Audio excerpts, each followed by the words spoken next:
Olá, pessoal da Hack Ribeirão 2019. Meu nome é Jéssica Voigt. Eu queria falar para vocês um pouquinho sobre dados abertos e combate à corrupção. Antes de começar um pouquinho sobre mim, eu sou cientista de dados da Transparência Brasil.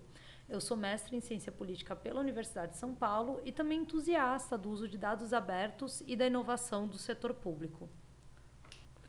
Um pouquinho sobre a Transparência Brasil, organização da qual eu faço parte. A Transparência Brasil é uma organização do terceiro setor sem fins lucrativos, cuja missão é promover a transparência e o controle social, contribuindo para a integridade do poder público.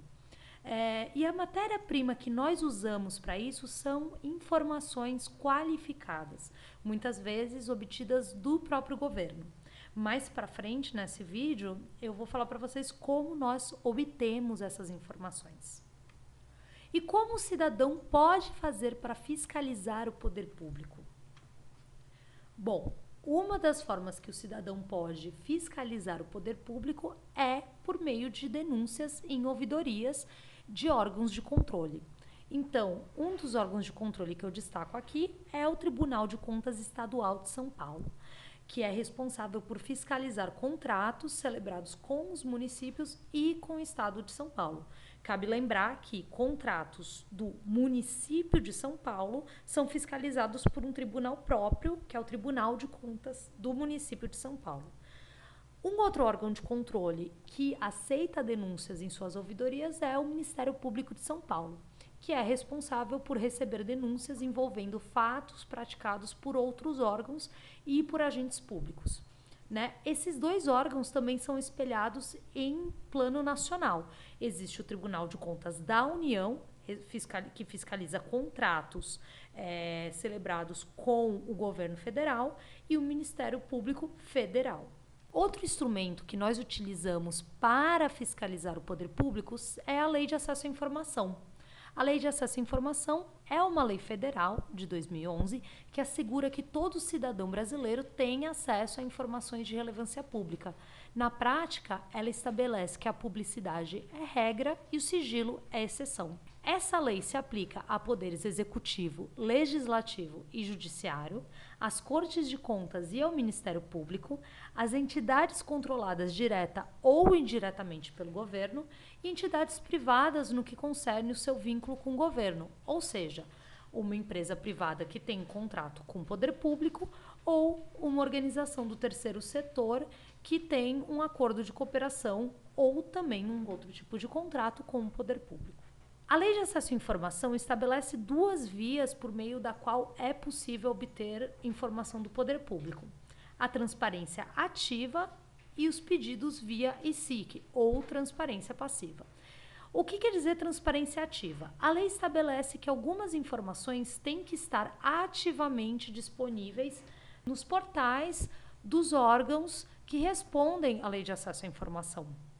O que tem que constar nesses portais? Estruturas dos órgãos, receitas e despesas, processos licitatórios e dados de programas e projetos.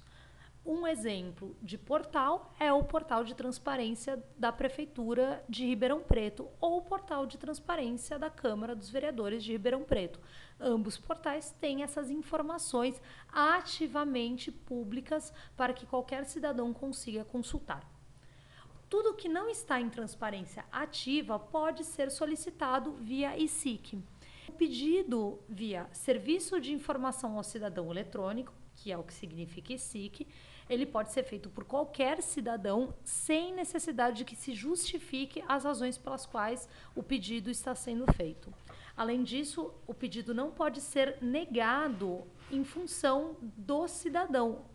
O que eu quero dizer com isso? Se você é um jornalista e faz um pedido de acesso à informação, o órgão público está proibido por lei de negar essa informação porque você é um jornalista. Cabe lembrar que os pedidos feitos via Lei de Acesso à Informação devem ser respondidos em até 20 dias corridos, com a possibilidade de prorrogação por mais 10 dias. E caso o pedido seja negado ou seja parcialmente respondido, o cidadão pode entrar com uma ação recorrendo à instância superior e exigindo que o pedido seja respondido. E como é possível usar dados para o combate à corrupção?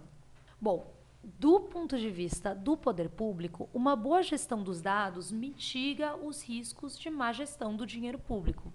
Isso significa que tanto os órgãos de controle podem fiscalizar de maneira mais eficiente como esse dinheiro vem sendo gasto, como o próprio poder público evita gastos desnecessários, uma vez que ele controla melhor as suas contas. Por outro lado, a sociedade civil se beneficia desses dados, pois o cruzamento entre diferentes bases de dados pode indicar red flags de problemas do uso do dinheiro público. Ou seja, nem sempre o cruzamento entre diferentes bases de dados vai indicar exatamente qual o problema ou exatamente qual fraude está ocorrendo, mas pode indicar onde essa fraude está ocorrendo. E é o que eu vou tentar mostrar para vocês. Aqui eu vou mostrar alguns cruzamentos possíveis que levantam essas red flags de possíveis problemas em contratos e licitações. Né? Uma delas é o cruzamento com dados de doações eleitorais, ou seja, verificar se donos de empresas beneficiados em contratos públicos fizeram doações eleitorais. O mesmo se dá para dados de políticos, ou seja, verificar se o dono dessas empresas são políticos ou parentes de políticos, né?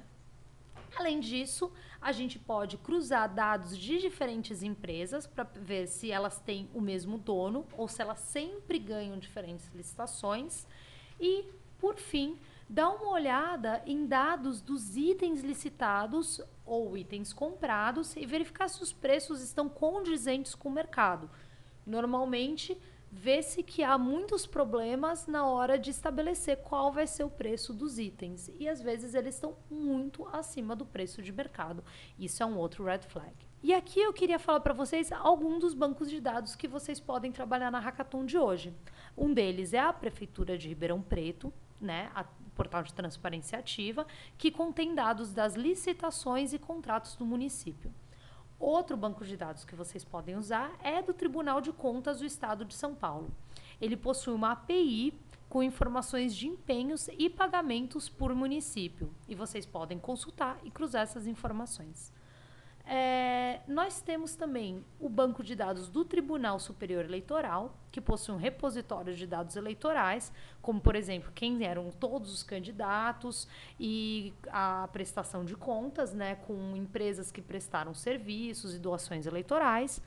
Também tem o banco dos quadros societários de pessoas jurídicas, que contém, infelizmente, apenas o nome dos sócios das empresas, né? Ou seja, por que eu digo infelizmente? Porque ainda não é possível cruzar com os CPFs desses sócios, o que daria um dado bem mais limpo e claro, mas já há uma boa indicação, né, de um red flag se você encontra homônimos.